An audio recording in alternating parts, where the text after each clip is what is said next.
તો મારા ભાઈ બહુ થઈ ગયું. અમારા ગામની અંદર મારી ગામની અંદર 18 ઘર છે બરાબર. એની અંદર તમારા જે હરિજન રહ્યા ને 3 થી 4 જણા. હું કાલની પ્રમદી ભૂટકિયા ભીમાસર ગામ ભૂટકિયા રાપર હું કાલની પ્રમદી જવાનો છું ભૂટકિયા. ને તમારા અમારી કોઈ જાત અમારી 18 આલમ છે એની અંદર કોઈ એટલે કોઈ અમારે કોઈ દારૂ નહીં વેચતું. એટલે કોણ દારૂ વેચે ખબર હે? તમાવાળા 2 થી 3 જણા દારૂ કયો વેચે દેશી. અને બીજી સમાજને શું હોય આ ભાઈ જો ટ્યુબ વાળો ભલે દારૂ પીએ નહીં મરી જાય 12 મિનિટ 2 થી 3 4 5 જણા ઓછા થાય. આપણે સાચું કીધું મેં તો જે દારૂ વેચતો હતો એને મારો ભેગો ભણતો છોરો. અત્યારે મને હમણાં હું ગયો હતો ને 2 મહિના પહેલા તેથી મને ભેગો હતો જદીના તારી જિંદગી હું લેવા ખરાબ કરે. આ બીજાને માચ આવવા દે ને તો હું લેવા દારૂ વેચે તને બીજો ધંધો નહીં જડતો હું લેવા વેચે. આપણે તો જે છે સારી સજા લેજે. મારા ભેગો ભણતો એની બેનો ભેગી મારા ભેગી ભણતી એ મારા ભેગો ભણતો આપણો ખાસ ભાઈબંધ છે. આપણે તેને કીધું ભાઈ ના તો હું લેવા બધાના નિહાકા લઈ બધાની બાયડી તને નિહાકા આપે કે મારો રોજ જીગલો વેચે હીરો જો દારૂ જો અમે પી કોઈ મતલબ નથી ને. વસંતભાઈ સાચું ખોટું? એ બધી વાત સાચી છે. ભલે તમે રૂપિયા સમજી લો તમે રૂપિયા કમાવો બરાબર. તમને બેન જો 10 જણા હારાપ દઈને તમે કરે તમે રૂપિયા કમાવો તમારે રૂપિયા ચડવાના. હવે પેલા એક વાત સાંભળ મારી ભાઈ. હા બોલો.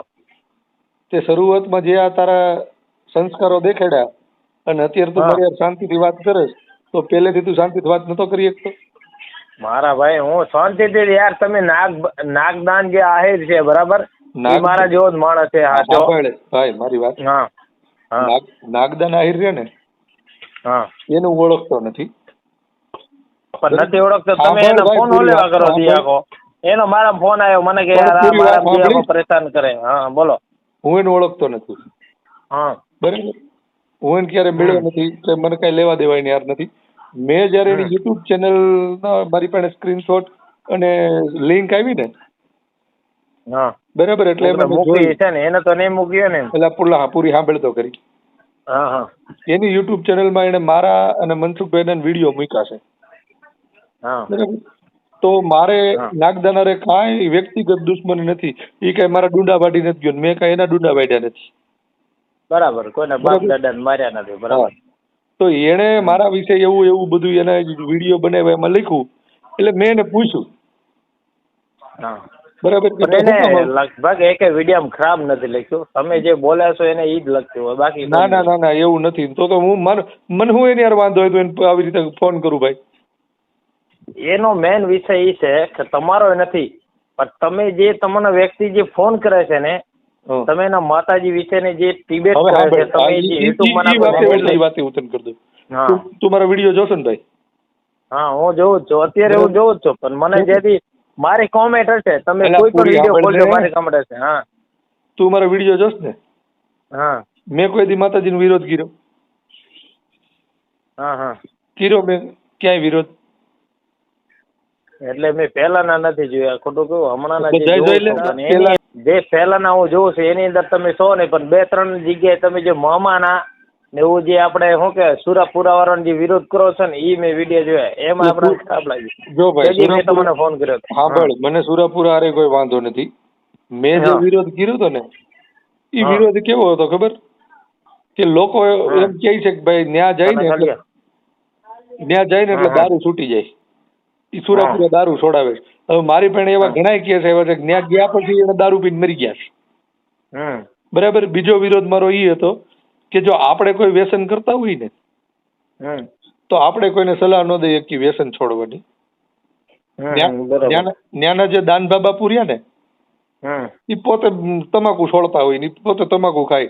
જો એને વ્યસન હોય તો એ આપણે બીજાને વ્યસન છોડવાની વાત ન કરીએ પેલા આપણે છોડવું પડે. એટલે મારો આ વિરોધ હતો. બાકી મારે એની હારે વાંધો નથી, સુરાપુરા હારે વાંધો નથી, માતાજી હારે વાંધો નથી. મેં કોઈ વિરોધ નથી કર્યો. હું ચોખ્ખું કઉ છું કે ભાઈ હું નથી માનતો બરાબર. તમે માનો મને કાંઈ વાંધો નથી બરાબર. મને એક મારી વાત સાંભળજો વસંતભાઈ બરાબર તમે નથી માનતો એ તમારો વિષય છે બરાબર. હવે કોઈ પણ સમજી લો કે હવે દારૂ એ ભલે એના વ્યસન થી ઓલું છે કે તમાકુ ખાય છે ધનભા બાબુ ખાય છે બરાબર. અરે તમાકુ હું ખાઉં છું તમાકુ ખાઉં છું જે ખાઉં છું હું જઈને મૂકી આવું દારૂ કે ભાઈ મારે દારૂ પીવો નથી બરાબર. હમ. હું અહીંયા જઈને મૂકી આવું કે ભાઈ મારે આજથી દાદા હું દારૂ નહીં પીવું, બરાબર. હમ. જે મનમાં ધારી લે કે આજથી ન પીવું એટલે ન પીવું. પછી ઉપરથી એક બીક હોય કે ભાઈ અહીંયા દારૂ મૂકી દે કોઈ, હમ. કે કોઈ દારૂ પીકી દે તે ઓલા શું કે મૂકી દે ને વહે ને આમ થાય ને તેમ થાય. હા. એના કારણથી કોઈનું ઘર આપણે કહી શકીએ જો દારૂથી બચતું હોય ને તો મહાન છે તો બધે. મારું ઈ જ કહેવાનું થાય છે ભાઈ કે કોઈ પણ વ્યક્તિ હોય ને, હું ને તમને એવું લાગશે તમે ક્યારે પણ મુંબઈ ની અંદર આવો ને મારો કોન્ટેક્ટ કરજો. તમ તારે આપણે અહીંયા કણે મળશું આરામથી. અહીંયા કણે મહારાષ્ટ્રની અંદર રાયગઢ જિલ્લામાં રહું છું, બરાબર. અહીંયા મારી બાજુમાં પટેલ છે, પટેલ. મારી બાજુના ગામ નથી. મારી વાત સાંભળો, એક મિનિટ વાત કરો. એક વાત સાંભળજો. મારી બાજુમાં જે પટેલ છે ઈ આજ એની આખી જિંદગી ગઈ દારૂ પીધામાં. એક વાત યાદ રાખજો, ઈ ઓટોમેટિક કોક એના હું ભોળા જ ગયું ને ભોળા જ જઈને આવ્યો, બરાબર. એ કાથી મને દારૂ ન જોવે એના 6 મહિના થયા છે, બરાબર. એના 4 થી 5 ફ્લેટ હતા મુંબઈમાં. કેટલા? 4 થી 5 ફ્લેટ હતા, બધા વેચાઈ ગયા. છેલ્લો એને 38 લાખમાં વેચ્યો એક ફ્લેટ ને. હજી 2 ફ્લેટ એના અટક્યા છે, મતલબ એ વચ્ચે અટક્યા છે, બરાબર. હીરોઈ 2008માં 10માં હીરોઈ મોટી ગાડી ઓલી ફેરવતો હીરોઈ. અત્યારે હીરો ઇકોલીન ફેરવે તેની વાતનો, મતલબ 4-5 વર્ષ થઈ. એ અલીબાગમાં મારી જોડે રહે. હીરો ઓટોમેટિક ગયો કે ભાઈ મારે આજથી દારૂ ન જોઈએ ને. હીરો દારૂ ન પીએ એટલે એને શું થાય ખબર છે? કોઈ પણ વ્યસની માણસ હોય ને દારૂ ન પીએ ને એટલે એના હાથ ને આ ઓલું પગ ધ્રુજી કે એને જોવે એટલે જોવે જ. સવારે દીવું ગઈ રહ્યો હજી હું એને જિંદગીમાં કોઈ ચાય નહીં પીધો. દીવ ગયા ઉઠીને હીરો ડાયરેક્ટ 8-8:30 વાગે ને એટલે સીધો હીરો જાય ને પેલો દારૂ પીએ ને ચાલુ. એને એમ થાય કે મારો દી હવે ઉઠ્યો. પણ એને તેદીથી મૂક્યો. આપણે ભલે નહીં કહેતા કે ભોળા દ્વારા સાચા કે આર્યું સાચો, પણ એને હું અહીંથી ગયો અને એને એમ થયો કે મારે આજથી દારૂ મૂકો ને એને મૂકી દીધું. 6 મહિના થયા. હા, કે ત્યાં ગયા પછી એક બીક હોય, બરાબર. મારું ઈ જ કહેવાનું છે કે લોકો એના મનથી મૂકે અથવા તો એને એવી કઈક બીક હોય ને તો જ દારૂ મૂકે. બાકી કોઈના બાપ આપણે વસંતભાઈ આપણે એમ કહેવાય કે ભાઈ તમે અહીં જાઓ ને અહીં જઈને બીક છે તમે દારૂ મૂકો. દારૂથી જે સૃષ્ટિ થાય તમારી સમાજના 10 વ્યક્તિ હારા થાય તો તમને એમ થાય ને કે ભાઈ મારા 10 પરિવાર મારા સમાજના થયા. વાત છે આપણે ઈ ચર્ચા હાલતી હતી કે નાગદાન. તો નાગદાન વિષયમાં કાંઈ કીધું એને મેં ફોન કર્યો તો એને મને વિરોધ કર્યો. મેં ક્યાં કર્યો તો કે તમે એવું કીધું ઓલા ભાઈને જયંતિભાઈને કે ભાઈ બાબા સાહેબ આંબેડકરના હોલમાં માતાજીને માંડવો નહીં કરવો. આંબેડકરે એ જયંતિભાઈ તો જે આ મનસુખ રાઠોડને કીધું ને કે ભાઈ તારા બાપે કે આંબેડકરમાં તો મને કે હોલમાં રૂપિયા આપ્યા નથી. તો મનસુખ રાઠોડ તો એમાં ફાંફા મારે, બરાબર. મનસુખ રાઠોડ મેં તમારો ને એનો મેં નહીં સાંભળ્યો. મારે વાત તમારો ને એનો ઓર્ડર નહીં સાંભળ્યો. ઓડિયો મેં મારે એ કાંઈ નથી સાંભળવું. હું ખાલી નાની વાત કરીશ, ફોન મૂકું, મારે કામ છે, બરાબર. એટલે મેં જે જયંતિભાઈ વાત કરી હતી ને, બરાબર, એમાં નાગદાન નું કહેવાનું એમ હતું તારથી ના કેમ પડે. એટલે મેં નાગદાન ને એવું કીધું કે ભાઈ મારી સમાજનો વ્યક્તિ છે, બરાબર. અને મેં એને કીધું ઈ અમારા બેયનો પ્રશ્ન છે, મારો જયંતિભાઈ સમાજનો, બરાબર.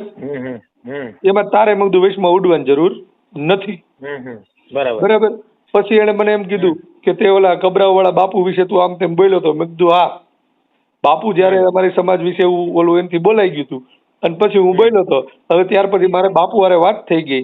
મારે ને બાપુ ને બેન કાંઈ વાંધો નથી. અમે લગભગ 10-15 દિવસ વાતો કરીએ છીએ બે, બરાબર. તો તું શું કામ ઉડતી લેશો? બરાબર. ઈ બધું બરાબર કરે હાલ. ઈ બાપુ વાળી મેટર કે ઓલા બાબા સાહેબ આંબેડકરના હોલમાં માંડવા વાળી મેટર ઈ એક બાજુ રહી. પણ તું મારું આવી રીતે લખ્યું કામ મારા વિશે તને લખવાનું તો એને શું કીધું ખબર કે તમારા સમાજના મારા વિશે લખે તો એટલે ભાઈ મારા સમાજને લખે. હું તારા વિશે લખતો તું મારા વિશે લખ. જે લખે છે એને કે નહીં મને હું કમ તું લખ, બરાબર. બરાબર. તો એને કાંઈ કારણ વગરની ઉડતી લેવાની જરૂર શું છે? બરાબર. એટલે એને ઈ સમજાવાય કે તું જે કરશો ને એ પેલા તું તારો મુદ્દો નક્કી કર, તને ઈ એક મુદ્દા ઉપર વાત કરી તો તું ત્યાંથી ઠેકડો મારી ઓલા મુદ્દે વ્યો જા. બરાબર. મેં તમારો એક આ વિડીયો સાંભળ્યો હતો એટલે મેં તમને એના વિશે ચર્ચા કરી. બાકી માતાજીનો મેં હાથ લગીને તમને કીધું નથી. મારો વિડીયો તમે એવું જે નખુભા તમે પેલા વાત કરતા હતા જે ભૂપાને, તેથી મેં તમને કીધું હતું કે ભાઈ ભુવાના તમે તમામ ગુજરાતના ઓલાને ના કરો, બરાબર? હા તો ત્યારે મેં કીધું હોય તમારા તાકાત હોય મારા બરાબર. તેથી મેં કીધું તમારા જો તાકાત હોય, તમારે જો પછવાડામાં સ્થાન હોય તો મારા ભાઈ જો યુટ્યુબમાં કે આપણે ઇન્સ્ટાગ્રામ ની અંદર બધાનું એડ્રેસ તો નાખે છે. ત્યારે મારી વાત સાંભળજો, કેનું એડ્રેસ નહીં નાખેલા દાનબા બાપુનું કહો કોઈ પણ માતાજીનું બધાને એડ્રેસ નાખે છે ને ત્યાં કે આ તારીખ આ વાર ને તેની બેઠક હોય છે અને આપણામાં નથી ને આપણે ન જઈ શક્યા. આપણે હાટો કોરો આપણે ઓલું નહીં કરી શકતા ને ફાઇનલ. મેં ત્યારે વિજ્ઞાન ગાથા હવે સમજી લો કે વિજ્ઞાન ગાથા એના ઘરે ભાઈ મારી પાસે ટાઈમ નથી, આપણે વાત પૂરી કરવાની છે. હું કઉ છું ત્યારે મેં કીધું હતું કે ભાઈ હું બધાય ભુવાનો વિરોધ નથી કરતો, જે આ ખોટા ધતીન કરે છે એનો વિરોધ કરું છું. ત્યારે મેં એ જ કીધું હતું ને મારા ભાઈ વસંતભાઈ. એ વિરોધ નું માયાણા વાગે ભોપાને જે ભલે કરે એ કરવા દેવાય. હું કામ પણ પેલો આપણો સમાજ જિંદગીની મારી વાત સાંભળો, એ ભલે જિંદગીની ગાહે ને તો હાલશે. મારી વાત સાંભળો, પેલો આપણો સમાજ થી આપણે ઉજળાથી તો હું સમાજ માટે જ લડું. સમાજ નહીં, મારી વાત સાંભળો, સમાજ જો સાથ તમારા જો વસંતભાઈ તમારે જો સમાજ તો તમે કઈ નથી. તમને જો કોમેન્ટ જો જય સંવિધાન, મારી વાત સાંભળો, જય સંવિધાન જય ભીમ તમને જો તમારી સમાજ ના લખે ને તો તમારા વિડીયો થોડા દિવસ ઠપ થઈ જાય. મારી સમાજના 5-10 માણસો કદાચ મને સાથ ન આપે ને તો એનથી તમે ઠપ થઈ જાઓ. એમ નહીં, તમને જો સમાજ તમારી જો ઓલે સાથ ના આપે ને તો તમે ના હાલે એ હું તમને લખી. મારો સમાજ મારી ભેગો જ છે ને, સમાજ મને સમાજ છે ને મારી વાત આપણે સમાજ છે આપણે જો ભાઈ સાંભળો, આ વાત થઈ ગઈ 29 મિનિટની. મારી પાસે ટાઈમ નથી, હું લેપટોપ પાસે બેઠો છું, મારે બીજી અરજીઓ લખવાની છે. હું ખાલી છેલ્લી વાત એટલી કરી દઉં કે હું સમાજ સાથે છે ને એટલે જ સમાજની લડાઈઓ લડી શકું છું. કારણ વગરની ઉડતી લઈને આવશે ને, કારણ વગરની ઉડતી લઈને નહીં આવવાની, કારણ નહીં મારે ઘણે પૂરું કારતન છે. હું એટલા કહું રહ્યો કે બીજી સમાજને સાઈડમાં મુકાય ને આપડી જે સમાજ છે ને એના આપણે લેવાય ને આપણે આપડી મારી સમાજ છે કે મારી સમાજ ભાઈ હા મારી સમાજ માટે કોઈ અત્યાચાર થાય અને જેને કર્યો હોય મારા ભાઈ મારી સમાજ હું સારી સમાજ નહીં કરી ગયો. મારા ગામમાં આવી વસંત, મારા ગામમાં આવી